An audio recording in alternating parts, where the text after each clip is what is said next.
घर ठीक से ही चल रहा था। मतलब अब सास और बहू दोनों कमा रही थी, खुद की जिंदगी जी रही थी, मिलजुल कर रह रही थी। लेकिन कहते हैं ना, दुख के दिन नहीं टिके तो सुख के दिन कैसे।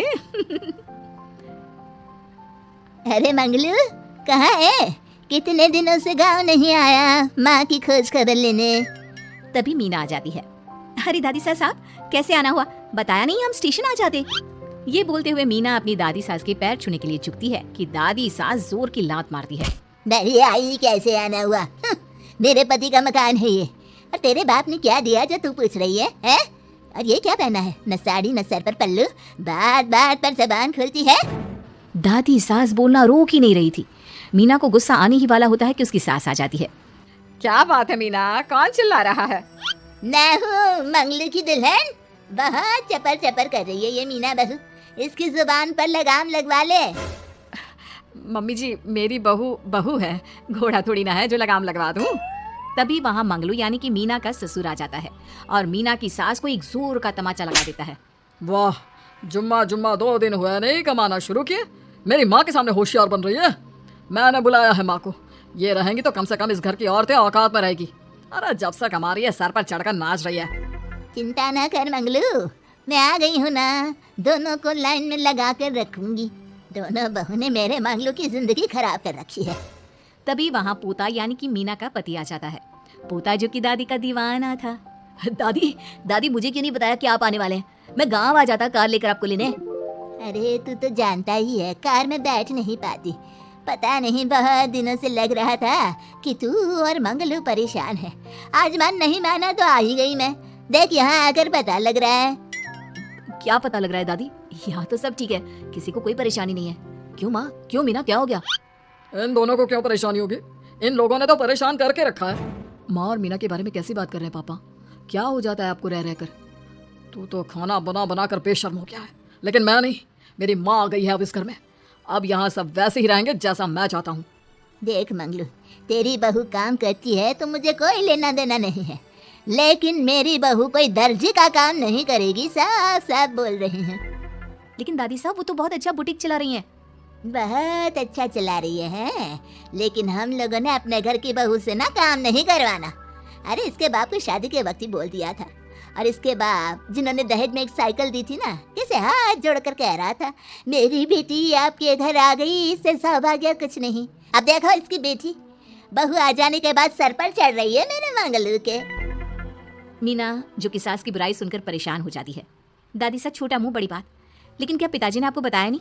सासू माँ ने अपने पैसे से ससुर जी के जन्मदिन में कार दी थी। ससुर जी इतने साल से स्कूटर से जाते थे, अब कार से जाते हैं। क्यों ससुर जी, बताया नहीं आपने? क्यों रे मंगलू, कार ले ली तूने? मुझे तो तू पैसे भी नहीं भेज रहा। 2 महीने से कैसे कैसे दिन काट रही थी और तू यहाँ कार से घूम रहा है। आप भी सासू माँ को अपने बैंक अकाउंट की डिटेल दे दीजिए दादी साहब, वो डाल दिया करेंगी पैसे आपके अकाउंट में। क्यों सासू माँ? मंगलू यानी कि मीना का ससुर, जिसने अपनी माँ को गांव से सिर्फ अपनी बीवी को लगाम लगाने के लिए बुलाया था, ये सब देखकर जोर से चिल्लाता है। मीना बहू, चलो दादी सास आई है, ये नहीं कि खाने पीने का इंतजाम करे। अरे माँ, तू भी किन लोगों की बात में आ रही है? चल मेरे साथ मेरे कमरे में चल।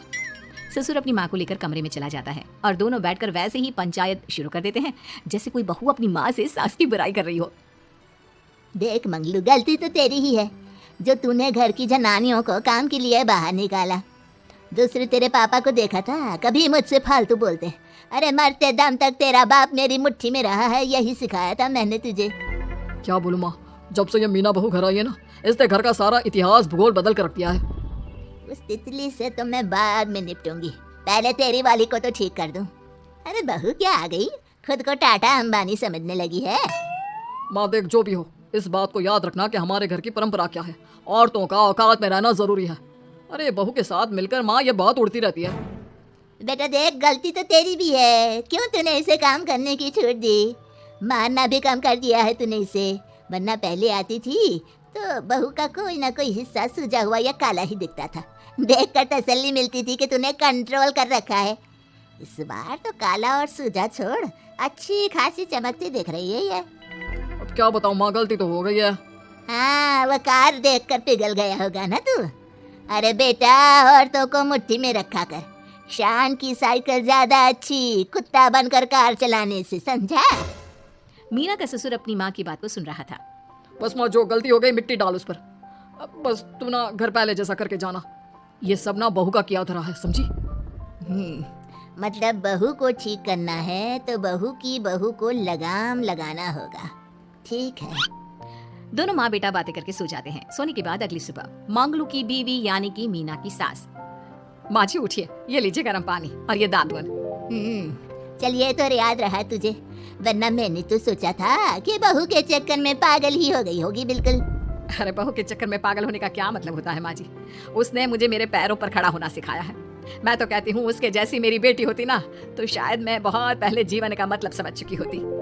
तो दादी सास को समझ में आ जाता है कि सारा मामला मीना पर जाकर ही ठीक होगा। वो सोच लेती है कि अपनी बहू को छोड़कर पहले मीना को सही करना है। फिर अगले रोज, अरे मेरे पोते के पास तो मेरे पास बैठने का वक्त भी नहीं है, हैं? अरे कैसी बात करती है दादी, तेरे लिए तो मैं नौकरी भी छोड़ दूं। नौकरी नहीं, तू ना बीवी छोड़ दे, खुश हो जाऊंगी मैं। नीरज हैरान हो जाता है कि उसने तो मजाक किया था। दादी ये क्या बोल रही है? कैसी बात कर रही हो दादी, मीना ने तो सारा घर संभाला हुआ है। पहले तो घर गिरा जा रहा था ना। तेरी मीना के आने के पहले ना घर में चूल्हा जल रहा था, ना कोई रोटी खा रहा था। क्यों? नीरज को दादी बीवी के खिलाफ खूब कान भरती है। तू सही कह रही है दादी, औरत पैर की जूती और हाथ की मुट्ठी में ही ठीक लगती है। मीना ने ना सिर्फ घर का माहौल बिगाड़ा, माँ को भी पिताजी की इज्जत करनी छुड़वा दी। अब ठीक बोल रहे हो, घर को बिगाड़ने की मेन जिम्मेदार तो मीना ही है दादी। अभी उसे ठीक किए देता हूँ। तभी वहाँ पिता भी आ जाता है। देख बेटा, तो रोटी कम खाना मंजूर, लेकिन इन औरतों के आगे झुकना मंजूर नहीं। तेरी दादी ने घर की परंपरा बनाकर रखी।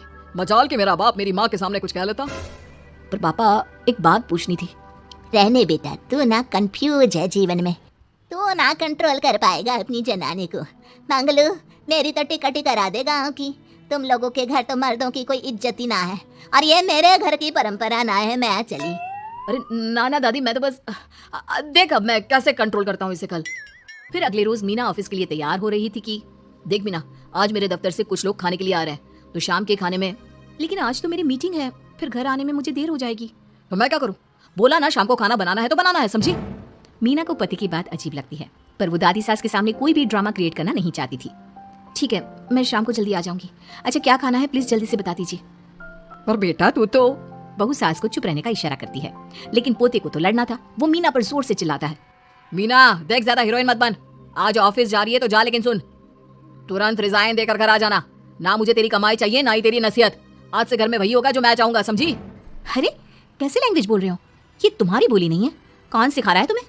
तभी दादी सास आ जाती है। क्या बोलना चाह रही है बहू? मैं मुन्ने के कान भर रही हूँ, हैं? हाँ, मुझे तो यही लग रहा है, वरना हम लोगों का घर अच्छे से चल रहा था। सभी मिलजुल कर एक दूसरे को इज्जत देकर रह रहे थे। लेकिन अब तभी मीना को उसका पति जोर से डांटता है। सास बेटी बहू की लड़ाई को बर्दाश्त नहीं कर पाती। देख नीरज, बहू को डांटना या फिर बहू के साथ गलत व्यवहार, ये सब मुझसे बर्दाश्त नहीं होगा। वाह रे वाह, सारी जिंदगी जो पति की डांट और मार खाती रही, अब बहू को थोड़ी सी डांट क्या पड़ी, गुस्सा आ गया। हाँ माँ, क्या हो गया? मैंने तो मीना को कहा कि देख नीरज, मेरी बहू को कुछ नहीं कहेगा तू। ये माँ ही होती है जो अपने बेटे को औरतों की इज्जत करना सिखाती है।